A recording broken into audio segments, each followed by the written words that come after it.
Alright guys, this is Kia Sedona. The symptoms is no crank, no start, no communication at all.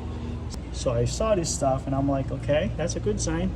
We might have a wired tube somewhere here, but I spent like 30 minutes of looking and I couldn't find any until I moved here to the passenger side. Look at all those stuff, right? And then when I go down here, there you have it. So this is gonna be the dash harness, the floor harness, and the engine harness right there.